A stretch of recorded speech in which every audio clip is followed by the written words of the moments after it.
আসসালামু আলাইকুম এভরিওয়ান। এই ভিডিওতে আমরা 10 প্রিন্সিপালস অফ ইকোনমিক্স এর প্রিন্সিপাল 3 নিয়ে পড়ব, যেটা হচ্ছে rational people think at the margin. So এখানে rational people think at the margin বলতে কি বোঝাচ্ছে?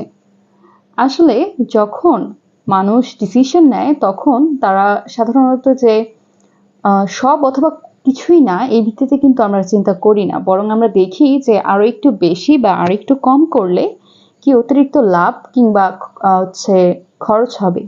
এই ধরনের যে ছোট অতিরিক্ত পরিবর্তন সেটাকেই বলা হয় মার্জিনাল চেঞ্জ বা প্রান্তিক পরিবর্তন। এক্সাম্পল হিসেবে আমরা বলতে পারি যে আনলিমিটেড সেলফোন মিনিটস, যেটা স্লাইডে বলা আছে যে আমার যদি মোবাইল প্যাকেজে আনলিমিটেড মিনিটস থাকে তাহলে অতিরিক্ত 10 মিনিট কথা বলার জন্য আমাকে কিন্তু আলাদা কোনো টাকা দিতে হবে না।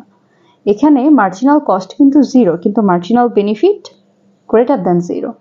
তাই মানুষ প্রায়ই কিন্তু প্রয়োজনের চেয়ে বেশি সময় কথা বলে। যখন মানুষ আনলিমিটেড মিনিট কিনে থাকে তখন প্রয়োজনীয় কথা শেষ হয়ে গেলেও আরো অতিরিক্ত কথা বলে, কারণ অতিরিক্ত কথা বলার জন্য কোনো চার্জ লাগছে না, এক্সট্রা করে কোনো চার্জ লাগছে না। আবার যদি বলি যে এখন আমি যে এক্সট্রা কথাটা বললাম সেখানে আসলে তো আমার ভালো লাগছে, ভালো না লাগলে তো আমি কথা বলতাম। তো ভালো যদি লাগে, আমার যেহেতু এখানে এক্সট্রা খরচ হচ্ছে না, আবার আমার এখানে ভালো লাগছে, তো আমি অবশ্যই আমার ফ্রেন্ডের সাথে অতিরিক্ত কথাটা বলবো, যেহেতু আমার কাছে আনলিমিটেড মিনিট আছে। আরেকটা এক্সাম্পল যেটা এখানে বলা আছে যে একজন ম্যানেজার তিনি সিদ্ধান্ত নিচ্ছেন যে তিনি প্রোডাকশন বাড়াবেন কি বাড়াবেন না। তো এখানে তিনি আসলে চিন্তা করবেন যে ওনার মার্জিনাল কস্ট আর হচ্ছে মার্জিনাল রেভিনিউটাকে নিয়ে। মার্জিনাল কস্ট হচ্ছে যে উনি যদি আরো এক্সট্রা প্রোডাকশন করতে চান তাহলে এক্সট্রা প্রোডাকশনের জন্য ওনাকে যেই এক্সট্রা শ্রমিক, কাঁচামাল কিংবা অন্যান্য খরচ, মানে যে এক্সট্রা খরচটা করতে হবে সেটা হচ্ছে মার্জিনাল কস্ট। আর এই এক্সট্রা প্রোডাকশনের পরে উনি সেল করে যেই টাকাটা আর্ন করতেন সেটা হচ্ছে ওনার মার্জিনাল রেভিনিউ। এখন উনি কিভাবে ডিসিশনটা আসলে নেবেন? যদি উনি দেখেন যে ওনার মার্জিনাল রেভিনিউয়ের পরিমাণটা গ্রেটার দেন মার্জিনাল কস্ট, তাহলে তিনি হচ্ছে প্রোডাকশনটা বাড়াবেন। আর যদি মার্জিনাল রেভিনিউটা মার্জিনাল কস্টের থেকে কম থাকে তাহলে ওনার প্রোডাকশন বাড়ানোটা ঠিক হবে না, ওনার লস হবে। তো আসলে সহজ কথায় যে rational people don't think in all or nothing terms, they evaluate small changes at the margin. Small changes, আসলে rational peopleরা সম্পূর্ণ পরিবর্তনের কথা, মানে এটা করবো বা করবোই না সেটা তার চিন্তা করে না, তার হচ্ছে ছোট অতিরিক্ত পরিবর্তনের লাভ ক্ষতি বিশ্লেষণ করে সিদ্ধান্ত নেয় always.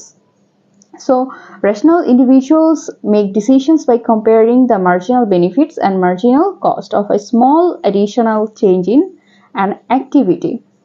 আমরা একটা রিয়েল লাইফ এক্সাম্পল যদি দিই, সাপোজ হচ্ছে আপনি একটা রেস্টুরেন্টে গেছেন এবং ইতিমধ্যে আপনি একটা বার্গার খেয়ে ফেলেছেন। এখন আপনি হচ্ছে চিন্তা করছেন যে আরেকটা বার্গার খাবেন কি খাবেন না। এখন আপনি কিন্তু হচ্ছে নতুন করে ডিসিশন নিচ্ছেন না এখন যে আপনি কি বার্গার খাবেন কি খাবেন না, আপনি তো ইতিমধ্যে বার্গার খেয়ে ফেলেছেন। এখন আপনি সিদ্ধান্ত নেবেন যে আপনি অতিরিক্ত একটা বার্গার খাবেন কি খাবেন না সেটা। তো এখানে মার্জিনাল বেনিফিট মানে অতিরিক্ত লাভ এবং মার্জিনাল কস্ট অতিরিক্ত খরচ, এই দুটোর কথা চিন্তা করতে হবে। আপনি যদি এখন বার্গারটা খান তাহলে আপনার কাছে ভালো লাগবে বা ক্ষুধা পুরোপুরি মিটবে এরকম মনে হতে পারে। আবার এখানে মার্জিনাল কস্ট হচ্ছে যে সাপোজ বার্গারের দাম হচ্ছে 250 টাকা বা 300 টাকা, তো একটা যদি খরচ হয় 250 টাকা খরচ হলো, এবং এখানে হতে পারে যে অতিরিক্ত খাওয়ার কারণে, অতিরিক্ত আরেকটা বার্গার খাওয়ার কারণে আপনার হয়তো বা শারীরিক অস্বস্তি ফিল হতে পারে। তো এখন আপনাকে চিন্তা করতে হবে যে আপনার বার্গার খাওয়ার আনন্দটা কি ওই কষ্টের থেকে বেশি হবে কিনা। যদি আনন্দটা বেশি হয়, মানে মার্জিনাল বেনিফিটটা বেশি হয়, তাহলে আপনি বার্গারটা কিনবেন, আর যদি না হয় তাহলে বার্গারটা কিনবেন না। এটাই হচ্ছে আমাদের থিঙ্কিং এট দ্য মার্জিন, অর্থাৎ রেশনাল পিপল কিন্তু অলওয়েজ মার্জিনে চিন্তা করে। সে ক্ষুদ্র ক্ষুদ্র ছোট অতিরিক্ত পরিবর্তনগুলোর সে হচ্ছে লাভ এবং খরচের তুলনা করে ডিসিশন নেয়।